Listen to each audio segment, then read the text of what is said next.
Lights kind of getting, ain't here right now, but I wanted to show y'all Medellin. Y'all understand? It's a beautiful place, man. Hell of a place to come out and chill.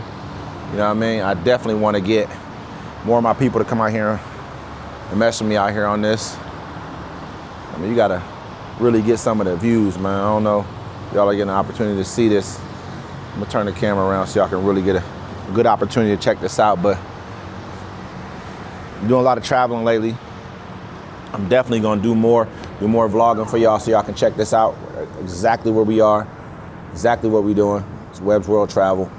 We had a hell of a trip. I have two of my partners out here, man, Kilo Keys and my guy D-Mac Uno. You know what I mean? That's my co-host on the show that we do for y'all, Uncommon Courtesy, man. We had a great time. I can't wait to go home, chop it up with them, you know what I'm saying, chop it up with my dude D-Mac. We're gonna definitely give y'all some more good footage, you know, and just talk more about just all the times that we had out here and what we got an opportunity to see.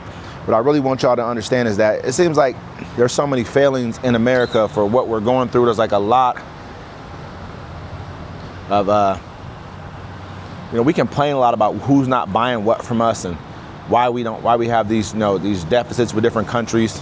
And those are easy things to answer. That's kind of almost like an asinine argument. It's like, if I buy the most stuff, we're like 70% damn near consumer-based economy.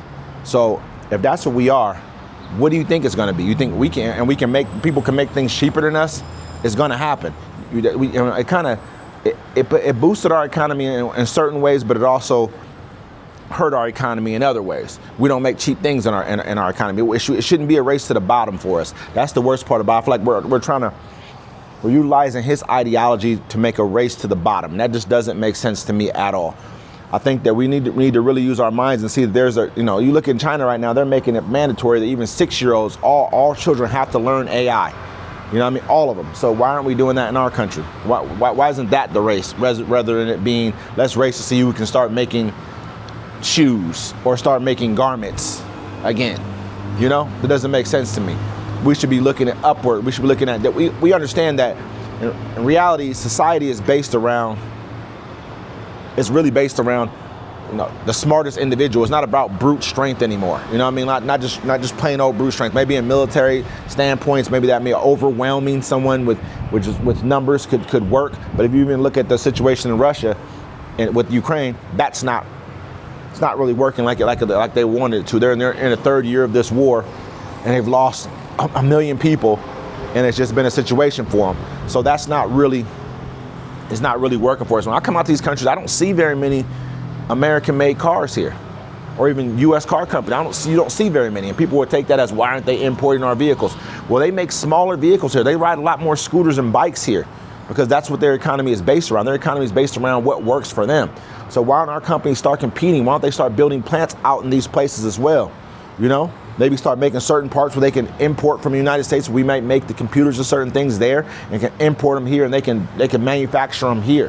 Why don't we do that? Why don't we think that way instead of thinking that the asinine way of trying to force everyone to capitulate to something that they can't do? Who can afford American products if Americans can't? Think about that. Who are you going to sell them to? Vietnam?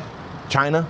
You know what I mean? Like, that's the problem. We're not thinking forward, we're thinking backward. And we want to take something back to something that's already gone and over with. We got to get smarter, man. But obviously right now, under the current state of affairs that we have going on, that's not going to happen. And there's a lot of people who agree with that way of thinking. This doesn't make any sense whatsoever. It's like when you allow certain people to get the helm, to get at the wheel, they're going to drive us into the dirt. Now it's like, you can almost make it feel like it's an intentional thing. When you really think about it, is it intent that this is happening this way? Is it intent that we're gonna, you know, basically flatline our economy? We're not even flatlining it. We're sinking our total economy into a game of of run and hide or whatever you want to call it. You know what I mean? Of dare with China. It's crazy. You know what I mean? Why are we doing that? Does that make sense to anyone else? It doesn't. We could have gotten these same trade deals that we're probably going to get by doing things, backdoor deals, way better deals. We probably could have gotten them. It wouldn't have been this kind of a effect on the market. We wouldn't have lost all this money in the market. It wouldn't have happened. but we did it anyway. Why? To whose benefit was this? This wasn't to the common man's benefit. People were like, well, we'll get the money back. Why would you want to? We shouldn't have to. We shouldn't have to go about it this way. We've already earned that money. Why do we got to get that back? Why couldn't we get some new money? That's what we should be really thinking about. But we don't see it that way. We try to give this person the benefit of the doubt over and over and over again, even though they've shown you consistent failure. That's life. You know what I mean? We don't learn our lessons too quickly in America all the time. That goes for everybody. So that's where we're at right now, man. I come here and I see these people actually really love Americans, man. Like a great deal. A great deal. They really love our culture, everything about us. And we sit back and we spit in people's faces, and it's just ridiculous to me that we do that. That we treat people the way that we do, knowing that we could really have deep relationships. I remember some people were talking about how, they paid all this money for Sesame Street in this country, or for this going on, for this television show over here, or to teach people more about this. You guys don't understand how much that actually affects people's way that they perceive America. You guys can say whatever you want, but that truly does. People don't have any clue of American culture. This guy's down here revving his engines. But they learn it. They learn American culture a lot of times from our television shows, from our music. These people learn English through our music, man. There's people who've learned most of our language just by listening to our music and then going back and wanting to hear what that person's actually saying in that song. How many times have you ever seen an American do something like that for another language? There's hardly any other music being played in our culture besides maybe Latin music. We have a lot of Latin people in our country, of course. But other than that, you don't hear music from Europe too much. You don't hear it.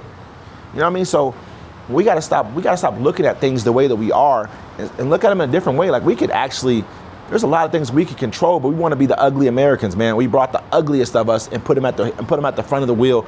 And this guy doesn't know what he's doing. And he's crashing the economy. That's just a fact. Everyone sees it, everyone knows it, but no one wants to admit it, especially the people who voted for him. They don't want to admit it. It's people who didn't vote, they don't want to admit it. And the ones of you who kept on saying certain things like, hey, these things will work. When have they ever worked? When have they ever worked? Like, seriously. But enough about, it's just me. It's my 2 cents putting in on this whole entire conversation. I just really wish that we would see that there's a better way that we can get a lot more done in these countries, man. Like, these countries are starting to grow. And over the next 75 years, man, these are going to be some of the leaders. The people who we're looking at now, we're looking down upon, they're going to have some of the largest populations in the world. And will we be able to sell our goods there? Will we have actual good trade deals with them? We have actual good relations with them to be able to do that? We won't, because a lot of our things that we're looking at is get these people out of this country. We don't want to deal with you. And a lot of our people are color. That's just what it is. And the countries that are growing are going to be the biggest economically and population-wise are going to be countries of color. People have long memories, man. They remember who you are and how you treated them. So I think we need to really take a second and kind of dial back on some of the rhetoric and go after this a different way. Why haven't the Latin American countries grown exponentially while the United States have been the king of the world? Why? Why haven't we gone out and actually put more money into building infrastructure in these countries? Why haven't we done that? We could pretty much own water. The water works of a lot of these countries, the electrical grids of a lot of these countries, helping them to build them out, getting them in a good position, good situation, so that we have great, strong neighbors around us who really. You look at how India and Great Britain, even though Great Britain, England, whatever you want to call it, they conquered India. But you look at how their relationships are now. The richest family in India, in England, is an Indian family. You look at India. This guy's an idiot down here, but anyway, India has Great Britain has had a prime minister that's Indian. So you got to look at how some of these things will play out over time, and what can we do differently to kind of make things, a little bit better for people around the world, and also for ourselves. This isn't just about helping other people. When you help someone, it tends to reciprocate in a lot of ways, especially if you do it the right way. So I definitely hope that we take heed to this way of doing business that we're trying to do under this guy right here, and we get back to being who America really is around the world.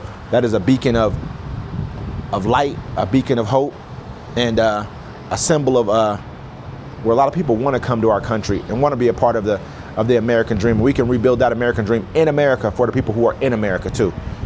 So that's my little rant right there, and with that, I'm signing out.